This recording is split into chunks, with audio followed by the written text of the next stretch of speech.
वो कहते हैं कि power corrupts and absolute power corrupts absolutely.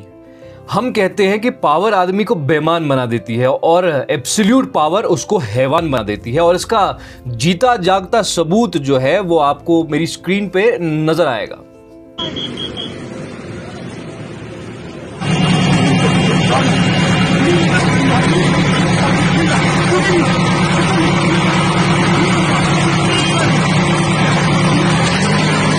मैं नहीं जानता कि ये तस्वीरें आपने देखी हैं या नहीं देखी है। अगर नहीं देखी है और अगर उसके बाद भी आपका ज़मीर नहीं जागा है तो यकीनन मुझे लगता है कि उसको जगाने की ज़रूरत है। ये कठुआ की तस्वीरें हैं और कठुआ के जम्मू कश्मीर के जम्मू सूबे के कठुआ इलाके, कठुआ डिस्ट्रिक्ट की तस्वीरें हैं। और ये वेंडर जो आपको दिख रहा है स्ट्रगल करता हुआ, ये तो अपनी रोज़गार बचा रहा है, लेकिन जो इस पर जेसीबी चलवा रहा है वो कौन है? वो वही सिस्टम है जिसको एब्सोल्यूट पावर मिल चुकी है इस वक्त। और एब्सोल्यूट पावर किसने दी? उन्हीं तानाशाहों ने जो उस पर मुसल्लत किए गए हैं।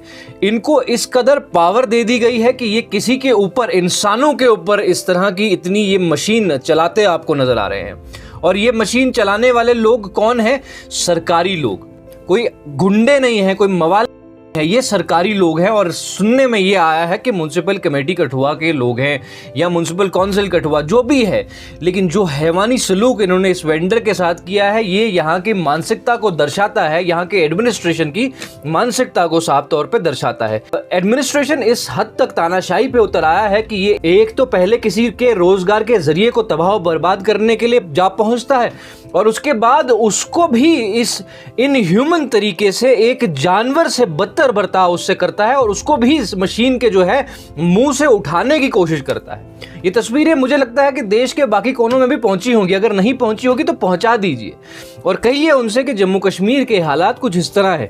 जम्मू कश्मीर में अफसरशाही कुछ इस तरह से काम कर रही है। जम्मू कश्मीर के एक बेरोजगार, एक सब्जी बेचने वाले का कुछ इस तरह से हाल किया जा रहा है।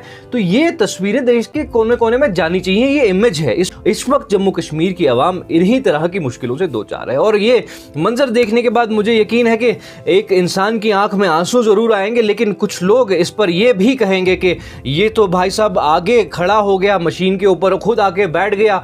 वो अलग अलग अपने तर्क देंगे क्योंकि उनको किसी सरकार को, किसी डिक्टेटर को डिफेंड करना है। लेकिन उन लोगों मैं कहना चाहता हूं कि अगर 1 इंच भी इसके उस पर चढ़ने के बाद वो जेसीबी हिला है तो यकीनन उन लोगों का पावर ने दिमाग खराब कर दिया हुआ है, यकीनन उन लोगों को पावर ने बिगाड़ दिया है। और अगर उन पर लगाम नहीं लगी, अगर जम्मू कश्मीर के अंदर डेमोक्रेसी बहाल नहीं की गई तो ये लोगों को सड़कों पे कुचलते रहेंगे, और सबसे पहले कुचलेंगे इन्हीं तरह के गरीबों को, मजलूमों को, जिनका कोई पूछने वाला नहीं है, जिनकी कोई वकालत करने वाला नहीं है।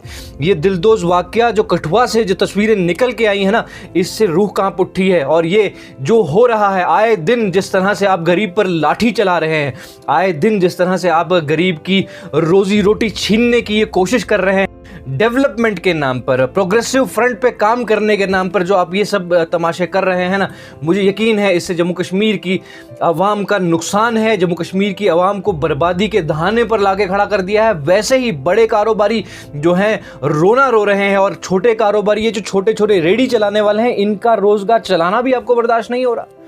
इस कदर जो है तानाशाही चल रही है जम्मू कश्मीर के अंदर, और हम खामोश तमाशबीन बने बैठे हैं। बहुत अनफॉर्चुनेट है, ये हमारे जख्मों पे नमक छिड़का जा रहा है। इस तरह की हरकतें जो आए दिन आए रोज ये की जा रही हैं, ये हमारे जख्मों को कुरेदा जा रहा है।